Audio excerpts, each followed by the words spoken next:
इसको बना लें।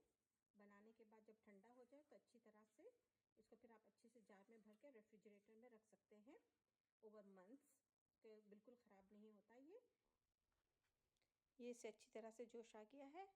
अब हम इसके अंदर में 1 कप विनेगर डाल देंगे।